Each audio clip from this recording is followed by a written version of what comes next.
So it's recording. I mean, we will afterwards edit out.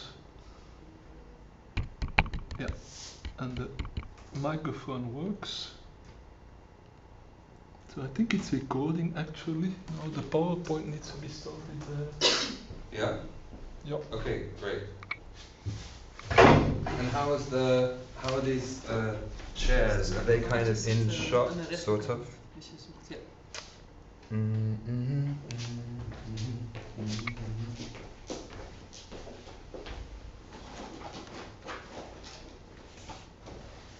I'm just moving your jack out of.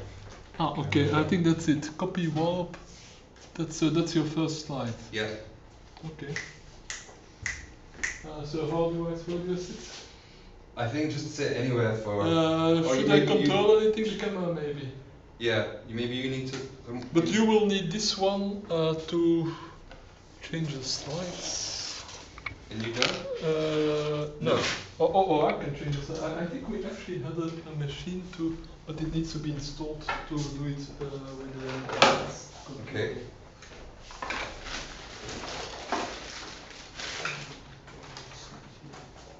The simplest is that.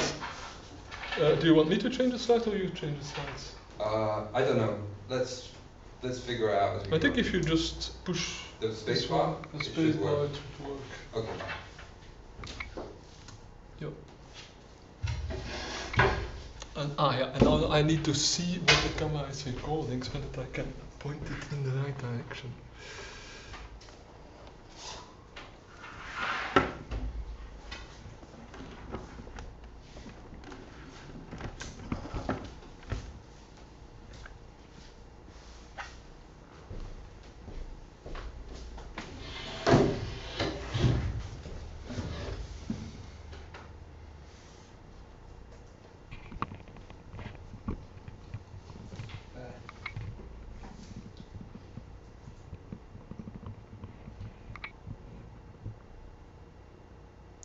Okay. Seems to work.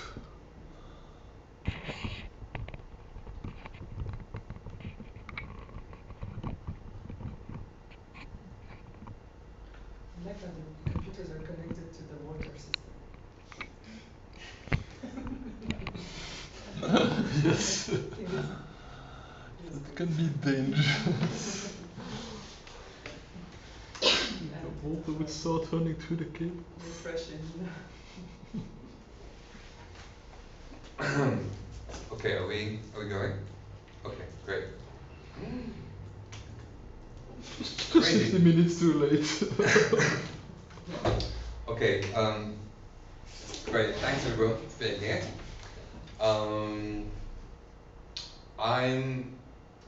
Francis invited me to make a presentation about my performances. I'm a theatre maker, as most of you know. I'm super pleased to be here. Super pleased to be in this context. It's been a kind of ambition for a while, I think, to sort of have a conversation between my work and between sort of theatre and systems theory, cybernetics, this area. And so the idea of this talk is to kind of give Francis and Weaver a kind of introduction to how I'm approaching theatre and systems cybernetics together. And my proposal for today is rather than to give like a kind of standard talk or to try to give a technical talk, to really like approach this as I would approach it at first rehearsal or a workshop. So it's much more about, there's going to be a lot of explaining and sort of showing slides on the wall, but it's much more about doing than explaining, or it's about both doing and explaining. So generally, in the last few years, I've been approaching spoken language as a medium in which we can create circuits and feedback loops, and we can apply different kinds of rules to these circuits of language, feedback loops in language, and generally kind of misuse language in all sorts of ways to make systems and what I call tentatively computers made of people, simple computers made of people. So what we're going to do today is try out a kind of a set of rules that produces a kind of computer made of people. And I'm asking you just to kind of jump in, try it out. It's going to seem a bit silly sometimes and a bit abstract, and other times it's going to seem a bit very basic or trivial. But I think that there's really, my intuition is that there's really something to be studied in like every detail of making a piece like this. Like I think even the warm-up exercises are really about, you know, how you get human beings to produce language, and how we kind of control how we pass a signal from one person to another. So in terms of the kind of the materiality of creating cybernetic systems out of people, it's also very important, like how we do that. What is the materiality of that? What are the details of these little processes? And yeah, and of course, like art, theater is also something that's evolved over time to have these techniques for functioning, for setting up systems within itself. It's something that's constantly managing cognition. Like theater art is like constantly managing the cognition of the audience. It's like in a sense it is a model of cognition. Maybe like an outdated model of cognition, but it's a model of cognition. And it's also dealing with distributed cognition, like how do you get people to work together on stage? How do you manage a theater? It's more like an organization. And we're constantly dealing with with complexity. Like how do we present complexity to an audience? How do we deal with the complexity of making a work of, this is a general problem of creativity, but how do you deal with the complexity of making a work of art when there's so many possibilities of what you can do? So how do you manage that complexity? So we're going to start with things which are incredibly simple, and out of this simplicity, this complexity is going to arise. So that's it. That's enough of an introduction for now. So, like, to begin with, let's do some warm-up exercises. Yeah, everybody.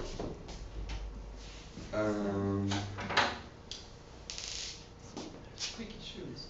It's great. I love squeaky shoes. Bring it on. Francis, you can maybe just leave the camera pointed at us, and then because we're gonna be here for like 15 minutes or something. Yeah. This place. In fact, we can even, for now, move these chairs out of the way. Okay, so we're going to play two games, right?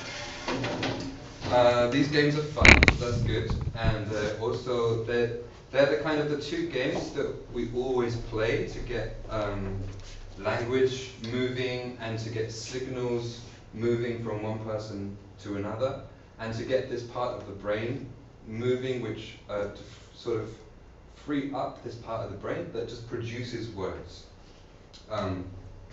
Okay, so the first game, there's three things you can do. Okay, the first game is called Zip Zap Boing. All right, there's three things you can do. You can zip, so you move your hands. Zip, zip, zip. And you say zip. And you just say zip at the same time. Zip, zip, Zip, zip, zip, zip. So, and when someone zips you, you can zip the person after you. The only rule is, if you zip me, I can't zip you back. You can't change direction with a zip. It's just like that, okay? But what if someone zips you, the other thing you can do is boing. So you go boing, and it blocks the zip. So if you zip me, Zip. boing, it goes back to you. You see, and now you're free to zip the other way. Zip, boing. Zip, zip, boing. Zip, zip, zip, Zip, Zip. Zip. boing. Zip. Zip. zip, Zip, Boing. zip, boing, zip, zip, zip, zip, boing, zip, zip, Zip. zip, Okay, great. And then the third thing you can do is zap. And a zap is a movement from the from here straight out. You can zap anybody apart from the people next to you. And the zap, you pass it, zap, now you get it, and then you can either zap me back, zip either side, or boing, and then it would come back to me again. Okay? But he can't zap somebody else. Yes, you can, sorry, yeah, you can of course zap somebody else. Yeah. You can zip, zap, or boing if you're zapped. Yes. Yeah. Yeah. And if you're zipped, you can You can do everything. you can pretty much do It's a everything. liberating. Game. Yeah. It's a liberating action. So. All right, let's give it a go. Okay. Zip. zip, zip, Zip. Zap. zap. No, I cannot zap you back. Yes, you can. No, Sorry. I can. You can zap somebody else. Otherwise, it would be. Zap. Zap. Zap. Boing. Zap. Zap, Zip. Zip. zip, zip, Boing. zip, zap, Zip. Zip. zip, Zip. Zip. Zip. Zip. boing, Zip. Zip. Zip. Zap. Zap. boing, Zip. Zip. Zip. Zip. zip, zip, Zip. Zap. zap, Zap. zip, Zip. Zip. Zip. Zip. zip, zip, Zip. Boing. Zip. boing, Zip. Zip. Zip. Zip. boing, Zap. Zap. zap, Zap. Zip. Zip. zip, zip, Zip. Zip. Zip. Zip. zip, boing, zip, Zip. Zip. Zap. Zap. Zap. zap, Zap. zip, Zip. Zip. Zip. Ooh. Okay, Lizzie, we'll let you off this time, Everybody but the dies. next time you make a mistake, you have to make Everybody dies. you have to make a stupid sound 3 times in a row. Okay? Alright, let's try and make it a little bit faster and a little bit louder, because it's also just about like making sound and like not worrying about feeling stupid. It's quite important. Okay, it's very serious to be stupid. Alright, zip. Zip. Zip. Zip. Boing. Zip. Zap. zap, Zap. Zap. zip, Zip. Zip. Zip. Zip. zip, boing, zip, Zip. Boing. Zip. zip, zip, Zip. Zap. Zap. zip, zip, Zip. Zip. Zip. Zip. zip, zip, Boing. zip, zap, Zap. zap, Zap.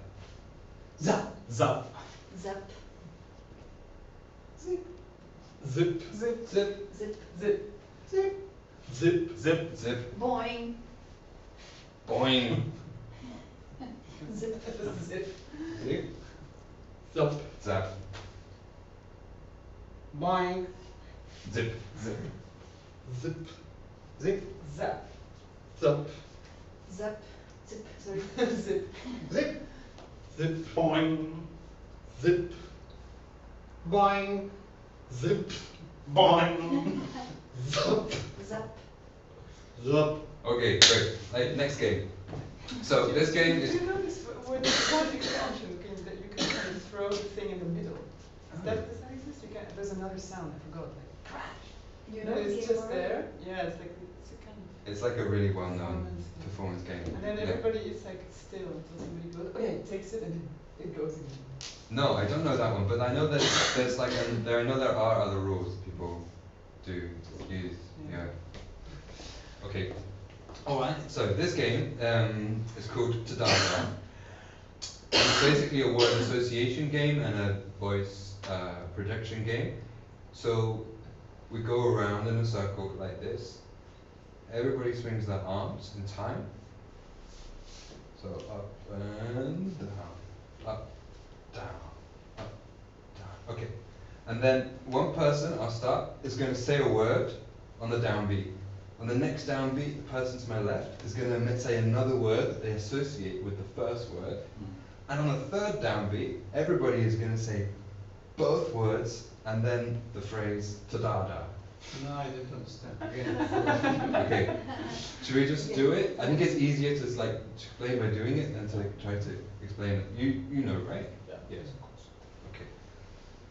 And then yeah, okay. And sky. Blue. Sky blue ta-da-da. Handkerchief. Nose.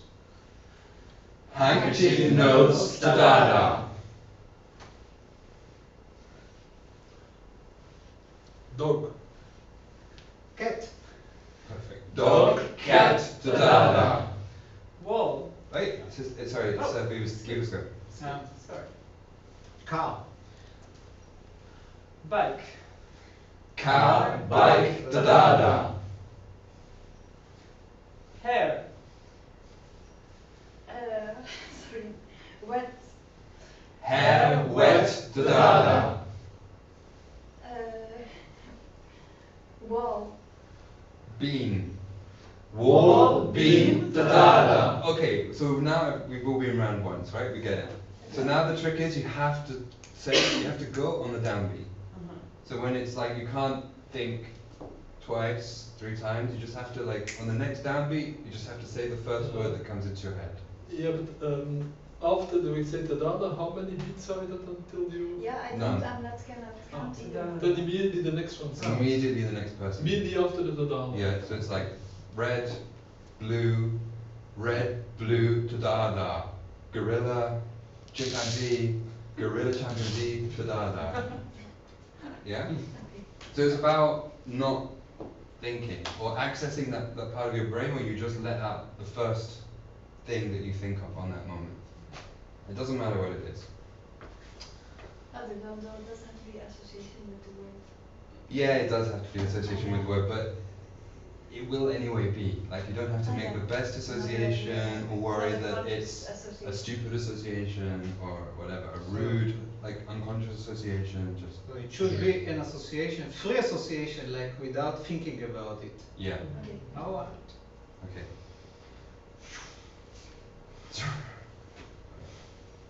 Spaceship. Sky. Spaceship sky da-da-da. Rain. Oh. Sweater. Rain, sweater, da-da-da. Now it's you. Francis, it's you. A brain. Consciousness. Brain, consciousness, da-da-da. Sky. Blue. Sky, blue, da-da-da. Girl. Red. Girl, red, da-da-da. Chair. Chair. Snare, chair, da-da-da. Bricks. Blocked. Bricks, blocked, da-da-da. Iris. Flower. Iris, flower, da-da-da. It's you. Didn't I say iris? You Flower? said the second You were one. the second one. The collective. Scan. Bag. Bag. Skin, bag, da-da-da. Dry. Hair. Dry, hair, da-da-da. That's great. Shop. Shoes. Shop, shoes, da-da-da. Stairs. Stairways. Stairways, da-da-da. Steroids. Drugs. Steroids, drugs, da-da-da. Pumpkin. Food. Pumpkin food, da-da-da. Hormones. Dogs. Hormones, dogs, da-da-da. Wall. World. Wall, world, da-da-da. Girl. Stone. Girl, stone, da-da-da. Chair. Desk.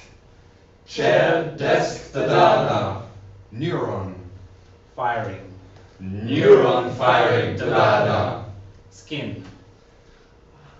The flesh. Skin, flesh, da-da-da.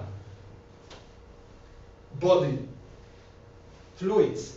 Body, fluids, da-da-da.